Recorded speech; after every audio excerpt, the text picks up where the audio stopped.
দক্ষিণেশ্বরের কালীবাড়িটি কলকাতা থেকে 2.5 ক্রোশ উত্তরে, ঠিক গঙ্গার ওপরে।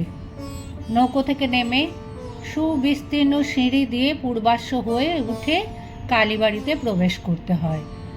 এই ঘাটে শ্রীরামকৃষ্ণ স্নান করতেন। সিঁড়ির পরেই চাঁদনি।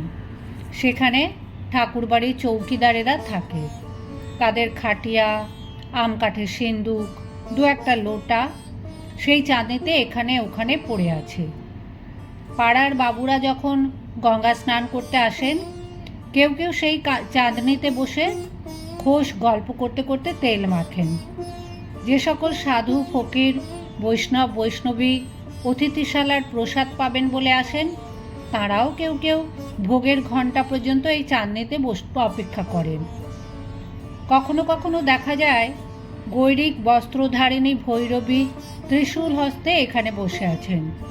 তিনিও সময় হলে অতিথিশালায় যাবেন। চাঁদনিটি দ্বাদশ শিব মন্দিরের ঠিক মধ্যবর্তী। 6টি মন্দির চাঁদনির ঠিক উত্তরে আর 6টি চাঁদনির ঠিক দক্ষিণে। নৌকাযাত্রীরা এই দ্বাদশ মন্দির দূর থেকে দেখে বলে ওই রাসমণির ঠাকুর বাড়ি। চাঁদনি ও দ্বাদশ মন্দিরের পূবে ইটে তৈরি পাকা উঠান।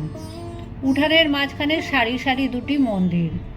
উত্তর দিকে রাধাকান্তের মন্দির, তার ঠিক দক্ষিণে মা কালীর মন্দির। রাধাকান্তের মন্দিরে শ্রী শ্রী রাধাকৃষ্ণ বিগ্রহ পশ্চিমাস্য। সিঁড়ি দিয়ে মন্দিরে উঠতে হয়। মন্দির তল মর্মর প্রস্তরে আবৃত। মন্দিরের সামনের দালানে ঝাড় টাঙানো আছে। এখন ব্যবহার নেই, তাই লাল কাপড় দিয়ে ঢাকা। অপরাহ্নে পশ্চিমের রৌদ্রে পাছে ঠাকুরের কষ্ট হয়, তাই ক্যাম্বিসের পর্দার বন্দোবস্ত আছে। দালানের দক্ষিণ পূব কোণে একটি গঙ্গা জলের জালা। মন্দিরের চৌখাটের নিকট একটি পাত্রে শ্রীচরণামৃত। মন্দির মধ্যে সিংহাসনাসীন শ্রী শ্রী রাধাকৃষ্ণ বিগ্রহ। শ্রীরামকৃষ্ণ এই মন্দিরে পূজারীর কার্যে প্রথম ব্রতী হন 1857 থেকে 1858 খ্রিস্টাব্দে। দক্ষিণের মন্দিরে সুন্দর পাষাণময়ী কালীর প্রতিমা ভবতারিণী। সাদা কালো মর্মর প্রস্তরে ঢাকা মন্দিরতল ও সোপানযুক্ত উচ্চ বেদি। বেদির ওপরে রৌপ্যময় সহস্রদল পদ্ম, তার ওপর শিব। দক্ষিণ দিকে মাথা, উত্তর দিকে পা করে পড়ে আছেন। শিবের প্রতিকৃতি শ্বেত প্রস্তর নির্মিত। তার বুকের ওপর বেনারসি চেলি পরিহিতা, নানাভরণ অলঙ্কৃতা ত্রিনয়নী শ্যামা কালীর প্রস্তরময় মূর্তি। শ্রীপাদপদ্মে নূপুর, গুজরি, পঞ্চম, পাঁজেব, চুটকি আর জবা বিল্বপত্র। পাঁজেব পশ্চিমের মেয়েরা পরে। পরমহংসদেবের ভারী সাধ, তাই মথুরবাবু পরিয়েছেন। মার হাতে সোনার বাউটি, তাবিজ ইত্যাদি। অগ্রহাতে বালা, নারিকেল ফুল, পঁইচে, বাউটি। মধ্য হাতে তাড়, তাবিজ ও বাজু। তাবিজের ঝাঁপা দোদুল্যমান। গলদেশে চিক, মুক্তার 7 নর মালা, সোনার 32 নর তারাহার ও সোনার মুন্ডুমালা। মাথায় মুকুট, কানে কানবালা, কানপাশ, ফুল ঝুমকো, চৌদানি ও মাছ। নাকে নথ, নোলক দেওয়া। ত্রিনয়নের বাঁ হাত দুটিতে নরমুন্ডু ও অসি, ডান হাত দুটিতে বরাভয়। কোটি দেশে নরকর মালা, নিমফল ও কোমরপাটা। মন্দির মধ্যে উত্তর পূর্বে কোণে বিচিত্র সজ্জা, মার বিশ্রামের জন্য। দেওয়ালের একপাশে চামর ঝুলছে। শ্রীরামকৃষ্ণ ওই চামর দিয়ে কতবার মাকে ব্যজন করেছেন। বেদির ওপর পদ্মাসনে রূপোর গেলাসে জল। তলায় সারি সারি ঘট, তাতে আছে শ্যামা মায়ের পানীয় জল। পদ্মাসনের ওপর পশ্চিমে অষ্টধাতু নির্মিত সিংহ, পূর্বে গধিকা ও ত্রিশূল। বেদির অগ্নিকোণে শিবা, দক্ষিণে কালো পাথরের বৃষ ও ঈশান কোণে হংস। বেদিতে উঠবার সিঁড়িতে রূপোর ক্ষুদ্র সিংহাসনে নারায়ণ শিলা। একপাশে পরমহংসদেবকে সন্ন্যাসী প্রদত্ত অষ্টধাতু নির্মিত রামলালা নামক শ্রী রামচন্দ্রের বিগ্রহ মূর্তি ও বানেশ্বর শিব। আরও অন্যান্য দেবতা আছেন। দেবী প্রতিমা দক্ষিণাস্য।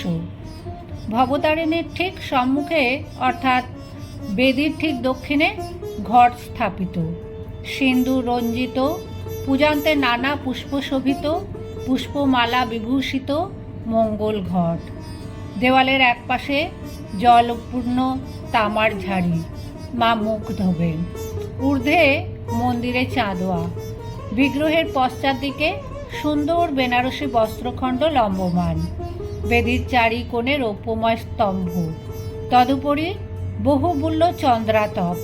এতে প্রতিমার শোভাবর্ধন হয়েছে। মন্দির দালানটির কয়েকটি ফোকর সুদৃঢ় কপাটে সুরক্ষিত।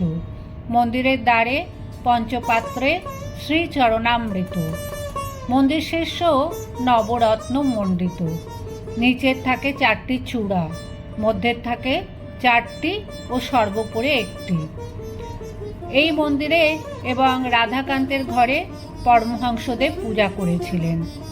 কালী মন্দিরের সামনে অর্থাৎ দক্ষিণ দিকে সুন্দর সুবিস্তৃত নাট মন্দির। নাট মন্দিরের ওপর শ্রী শ্রী মহাদেব ও নন্দী ভৃঙ্গি। মার মন্দিরে প্রবেশ করবার পূর্বে শ্রী রামকৃষ্ণ মহাদেবকে হাত জোড় করে প্রণাম করতেন, যেন তার আজ্ঞা নিয়ে মন্দিরে প্রবেশ করছেন। নাট মন্দিরের উত্তর দক্ষিণে স্থাপিত 2 সারি উচ্চ স্তম্ভ, তার উপরে ছাদ। স্তম্ভ শ্রেণীর পূর্ব দিকে ও পশ্চিম দিকে নাট মন্দিরের 2 পক্ষ। পূজার সময় মহোৎসবকালে, বিশেষত কালী পূজার দিন নাট মন্দিরে যাত্রা হয়। এই নাট মন্দিরে রাসমণির জামাতা মথুরবাবু শ্রীকৃষ্ণের উপদেশে ধান্য মেরু করেছিলেন। এই নাট মন্দিরেই সর্বসমক্ষে শ্রী রামকৃষ্ণ ভৈরবী পূজা করেছিলেন। চক মিলানো উঠানের পশ্চিম পাশে দ্বাদশ মন্দির আর 3 পাশে একতলা ঘর।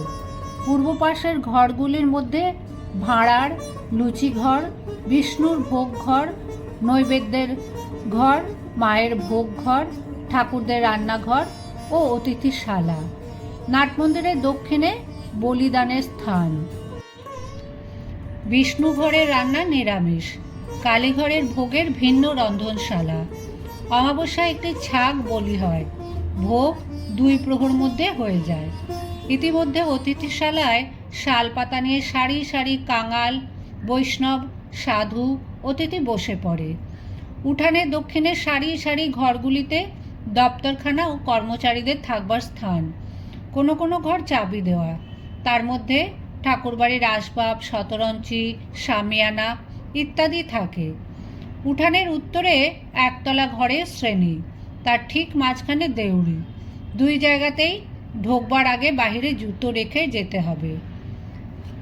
উঠানের ঠিক উত্তর পশ্চিম কোণে অর্থাৎ দ্বাদশ মন্দিরের ঠিক উত্তরে শ্রী শ্রী পরমহংসদেবের ঘর। ঘরের পশ্চিম দিকে অর্ধমণ্ডলাকার একটি বারান্দা। সেই বারান্দায় শ্রী রামকৃষ্ণ পশ্চিমাস্য হয়ে গঙ্গা দর্শন করতেন। এই বারান্দার পরেই পথ, তার পশ্চিমে ফুল বাগান, তৎপরে পোস্তা, তারপরেই পূত সলিলা সর্বতীর্থময়ী কলকলনাদিনী গঙ্গা। পরমহংসদেবের ঘরের ঠিক উত্তরে একটি চতুষ্কোণ বারান্দা, তার উত্তরে উদ্যান পথ, তার উত্তরে আবার পুষ্পোদ্যান, তারপরে নহবতখানা। নহবতের নিচের ঘরে তার পরম আরাধ্যা বৃদ্ধা মাতা ঠাকুরানী ও পরে শ্রী শ্রী মা থাকতেন। নহবতের পরে বকুলতলা ও বকুলতলার ঘাট, এখানে পাড়ার মেয়েরা স্নান করেন। এই ঘাটে পরমহংসদেবের বৃদ্ধা মাতা ঠাকুরানীর গঙ্গা লাভ হয় 1877 খ্রিস্টাব্দে। বকুলতলার আরও কিছু উত্তরে পঞ্চবটী। এই পঞ্চবটির পাদমূলে বসে পরমহংসদেব সাধনা করতেন। ভক্ত সঙ্গে এখানে সর্বদা পাদচারণ করতেন। গভীর রাত্রে সেখানে কখনো কখনো উঠে যেতেন। পঞ্চবটির গাছগুলি বট, অশ্বত্থ, নিম আমলকি ও বিল্ল ঠাকুর নিজের তত্ত্বাবধানে রোপণ করিয়েছিলেন। শ্রী বৃন্দাবন থেকে ফিরে এসে এখানে রজ ছড়িয়ে দিয়েছিলেন। এই পঞ্চবটির ঠিক পূবে একখানি কুটির নির্মাণ করিয়ে শ্রীরামকৃষ্ণ তাতে বসে অনেক ঈশ্বর চিন্তা, অনেক তপস্যা করেছিলেন। এই কুটির পরে পাকা হয়েছে। পঞ্চবটির মধ্যে সাবেক একটি বটগাছ, তৎসঙ্গে একটি অশ্বত্থ গাছ, দুই মিলে যেন এক হয়েছে। বৃদ্ধ গাছটি বয়সাধিক্যবশত বহু কোটর বিশিষ্ট ও নানা পক্ষী সমাকুল, পাদমূলে ইষ্টক নির্মিত সোপানযুক্ত মণ্ডলাকার বেদি সুশোভিত। এই বেদির উত্তর পশ্চিমাংশে আসীন হয়ে শ্রীরামকৃষ্ণ অনেক সাধনা করেছিলেন, ব্যাকুল হয়ে ভগবানকে ডাকতেন। পঞ্চবটির আরও উত্তরে সারি সারি 4টি ঝাউ গাছ, ঝাউতলা দিয়ে পূর্ব দিকে খানিকটা গিয়ে বেলতলা। এখানেও পরমহংসদেব কঠিন সাধনা করেছিলেন। উঠানের দেউড়ি থেকে উত্তর মুখে বেরুলে দেখা যায় সামনে দ্বিতল কুঠি। ঠাকুর বাড়িতে এলে রানী রাসমণি ও তাঁর জামাই মথুরবাবু এই কুঠিতে থাকতেন। তাদের জীবদ্দশায় পরমহংসদেব এই কুঠি বাড়ির নিচের পশ্চিমের ঘরে থাকতেন। উঠানের দেউড়ি ও কুঠির মধ্যবর্তী যে পথ, সেই পথ ধরে পূব দিকে যেতে যেতে আবার একটি দেউড়ি, বাগান থেকে বেরিয়ে আসবার সদর ফটক। এই ফটক দিয়ে আলমবাজার বা কলকাতার লোক কালীবাড়িতে প্রবেশ করেন। দক্ষিণেশ্বরের লোক খিড়কি ফটক দিয়ে আসেন। কলকাতা থেকে পরমহংসদেব যখন গভীর রাত্রে কালীবাড়িতে ফিরে আসতেন, তখন সদর ফটকের দারোয়ান চাবি খুলে দিত। পরমহংসদেব দারোয়ানকে ডেকে ঘরে নিয়ে যেতেন ও লুচি মিষ্টি প্রসাদ তাকে দিতেন। পঞ্চবটির পূর্ব দিকে হাঁস পুকুর, ওই পুষ্করিণীর উত্তর পূর্ব কোণে আস্তাবল ও গোশালা। গোশালার পূর্ব দিকে খিড়কি ফটক। এই ফটক দিয়ে দক্ষিণেশ্বরের গ্রামে যাওয়া যায়। উদ্যানের দক্ষিণ প্রান্ত থেকে উত্তরে বকুলতলা ও পঞ্চবটি পর্যন্ত গঙ্গার ধার দিয়ে পথ গিয়েছে।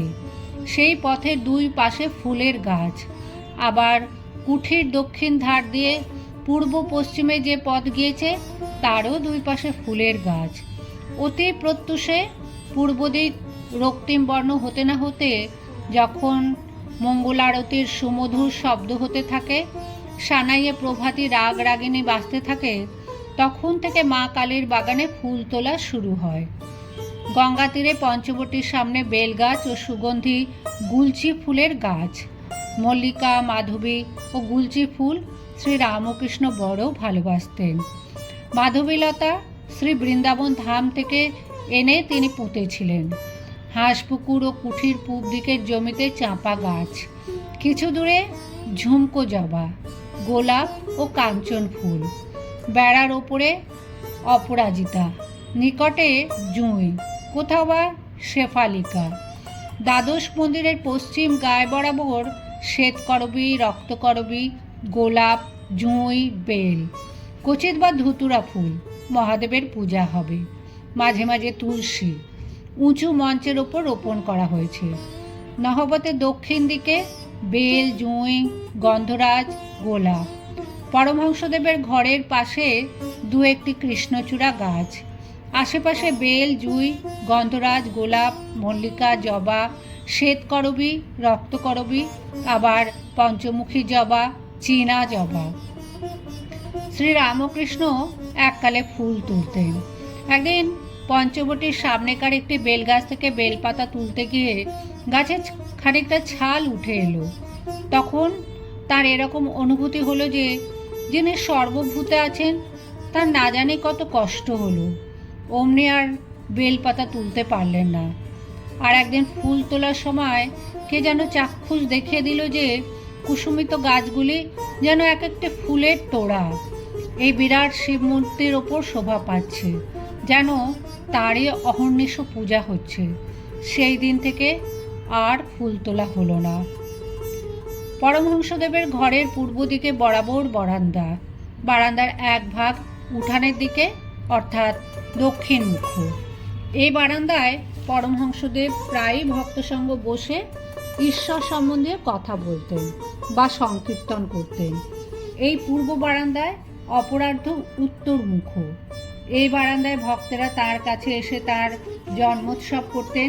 তিনিও তাদের সঙ্গে একসঙ্গে বসে প্রসাদ গ্রহণ করতেন। এই বারান্দায় সশিষ্যবর্গ শ্রীযুক্ত কেশবচন্দ্র সেন বসে তার সঙ্গে কত আলাপ করেছেন। আমোদ করতে করতে মুড়ি, নারকেল, লুচি, মিষ্টান্নাদি একসঙ্গে বসে খেয়েছেন। এই বারান্দাতেই নরেন্দ্রকে দেখে শ্রী রামকৃষ্ণ সমাধিস্থ হয়েছিলেন। কালীবাড়ি যেন আনন্দ নিকেতন। রাধাকান্ত, ভবতারিণী ও মহাদেবের নিত্য পূজা, ভোগ রাগাদি ও অতিথি সেবা, একদিকে ভাগীরথীর বহুদূর প্রসারিত পবিত্র দৃশ্য, অন্যদিকে নানা রঙের সুগন্ধি পুষ্প শোভিত সুন্দর বাগান, তাতে আবার একজন চেতন মানুষ অহর্নিশ ঈশ্বর প্রেমে মাতোয়ারা হয়ে আছেন। আনন্দময়ের নিত্য উৎসব। নহবত থেকে রাগ রাগিনী সর্বদা বেজে চলেছে। একবার প্রভাতে বাজে মঙ্গল আরতির সময়, তারপর বেলা 9টায় যখন পূজা আরম্ভ হয়, তারপর বেলা দ্বীপ প্রহরে ভোগ আরতির পর আবার বেলা 4টের সময় নহবত বাজতে থাকে। তারপর সন্ধ্যারতির সময়, অবশেষে রাত 9টায় যখন শীতলের পর ঠাকুর শয়ন হয়, তখন আবার নহবত বাজে।